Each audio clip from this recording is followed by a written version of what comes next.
UT Jammu Kashmir में 10 वर्षों के बाद जो असेंबली के जो इलेक्शन होने जा रहे हैं, इस समय मेरे साथ बाहू कॉन्स्टेंसी के तरनजीत सिंह टोनी कैंडिडेट हैं कांग्रेस के। पहले हम जानते हैं कि इनका जो मैनिफेस्टो, खासकर इनका तरनजीत सिंह टोनी जी का मैनिफेस्टो क्या है। सर, आप क्या कहना चाहेंगे? ये मेरा मैनिफेस्टो, ठीक है।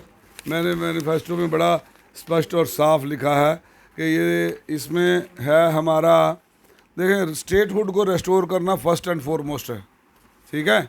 दूसरा है रेफ्यूजीज़ का जो बकाया है और उनका और जो उसके साथ जुड़ी हुई बातें हैं, उसको पूरा एम्प्लॉयमेंट जो पैकेज है रेफ्यूजीज़ का, यूथ को एम्प्लॉयमेंट अपॉर्चुनिटीज़ मुहैया कराना, ठीक है। बिजली के स्मार्ट मीटर हटवा कर पुरानी व्यवस्था लगवाना, ये जो बिजली के बिल आ रहे हैं अनप्रेसिडेंटेड और अनजस्टिफाइड, इन सभी को हटाना, इनका बंद करना, राशन कार्ड नए बनाना, पानी की सप्लाई जो है त्रिकुटा नगर जैसे जो पॉश लोकेलिटीज़ हैं वहाँ पे पानी की किल्लत है, और बठिंडी में पानी की किल्लत है, आपके बागे बहू में पानी की किल्लत है, और आपके कासिम नगर में पानी की किल्लत है, आपके राजीव नगर में साफ़ पानी नहीं मिल रहा, आपकी बहुत सारी बस्तियों में साफ़ पानी नहीं मिल रहा, आपके छन्नी जैसे इलाकों में पानी नहीं मिल रहा पूरा। तो मैं समझता हूँ कि पानी की एक व्यवस्था करना, और आप कौन से शहर को स्मार्ट शहर बोलेंगे जहाँ आपका पानी ही ठीक नहीं है। पानी भी जो है जैसे मिट्टी घोल के आ रही है ऐसे पानी आ रहा है, और पीएचई डिपार्टमेंट सो रही है, उस पर धांधली पे धांधली हो रही है। और उस पर आपने देखा जगह जगह जो है, थोड़े दिन पहले आपको बताया भी गया था कि जो एडिशनल चीफ सेक्रेटरी परमार हैं, उन्होंने इल्ज़ाम लगाया था, ईडी को चिट्ठी लिखी, सीबीआई को चिट्ठी लिखी कि यहाँ पे कम से कम 10,000 करोड़ से ऊपर ज़्यादा का खर्चा हो गया है, घपला हो गया है, उसकी इन्वेस्टिगेशन की जाए। लेकिन कोई नहीं, किसी ने इन्वेस्टिगेशन, ना ईडी बोली, ना सीबीआई, ना गृह मंत्रालय, क्योंकि वो कि बंद पिंजरे के में जो तोता होता है उसकी जगह हो गए हैं, केज्ड पैरट्स जिनको बोलते हैं, कि जब बोलेंगे तो वो करेंगे, नहीं बोलेंगे तो नहीं करेंगे। तो ये सारी चीज़ें एक खेल चला हुआ है। आप देखें, टेंडर होता है जीआई पाइप का, टेक्निकल अप्रूवल होता है जीआई पाइप का,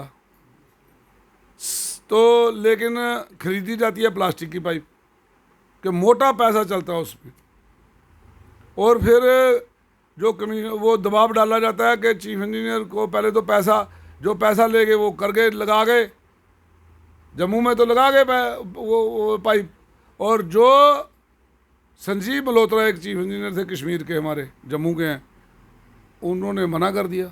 उन्होंने जब मना किया तो उसको दूसरे दिन ट्रांसफ़र कर दिया, और जो एडिशनल चीफ सेक्रेटरी परमार थे, जो इंचार्ज थे उसको संडे के दिन रात को 8 बजे ट्रांसफ़र करा। ये आप बोलते हो कि ये वाली व्यवस्था आपने देनी है? जम्मू का कोई आदमी पकड़ लो, उसको पूछो कि भाई कोई ऑफिसर जहाँ जम्मू में बैठा हुआ आपकी सुनता है? हमारे जम्मू के लोकल जो ऑफिसर थे, KAS KPS, उन सबको साइडलाइन किया हुआ है।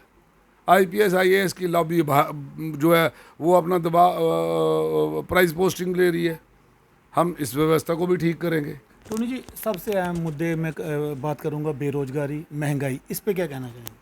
मैंने बोला ना कि महंगाई के लिए तो इन्होंने सारी हदें पार कर दी।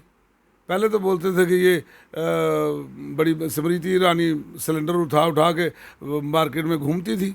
आज कहाँ गई वो स्मृति ईरानी? क्यों नहीं बाहर आके बोलती कि भाई महंगाई हो गई है? क्यों नहीं बोलती सिलेंडर महंगा हो गया? हमारी बारी तो 400 रुपये पे शोर था, अब तो 1200 के करीब पहुँचने लगा।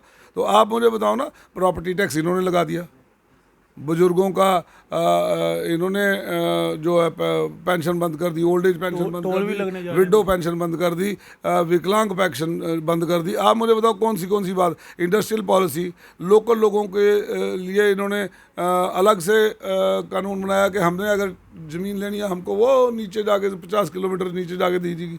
जो क्रीम ऑफ लैंड है वो बाहरी क्षेत्र के जो लोग आ रहे हैं उनके लिए रखी जा रही है, ताकि वो मोटा पैसा देंगे तो वो करेंगे। वो हमारी पंजाबी भाषा के साथ इन्होंने बड़ा धोखा किया। वो 8वें शेड्यूल में आनी चाहिए थी, वो नहीं लाई। जो आपकी हमारी ट्रांसपोर्ट इंडस्ट्री है वो मरे जा रही है, उसको रिजुविनेट करने के लिए नई पॉलिसी लानी थी, उसको नहीं इन्होंने किया। आप पूछें ना, मुझे पूछें क्या रेगुलराइजेशन ऑफ कॉलोनीज थी? आपने माता रानी के चरणों में बैठ के सौगंध खाई इन लोगों ने कि भाई हम इसको रेगुलराइज कर देंगे,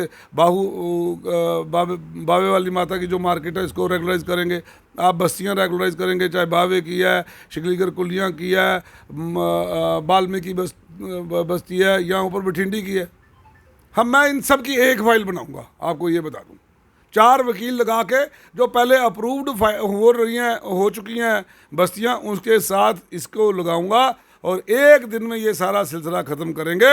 और दूसरा, सरकार बनते ही 2 तरह की ज़मीन मार्केट में रह जाएगी, एक होगी खड्ड जो इन्होंने एक होगी बिकने वाली और एक होगी नहीं बिकने वाली, जो एक स्टेट लैंड और बाकी जो है उसकी सेल परचेज खुल जाएगी। ये खाड वाड जो है इन्होंने एक हवा बना रखा है वो ख़त्म कर दिया जाएगा। बाकी जो ये इन्होंने ग्रीन जोन, रेड जोन, ये जिसने पैसे दिए वो आ गई कमर्शियल जोन में, जिसने नहीं दिए उसको ग्रीन जोन कर दिया।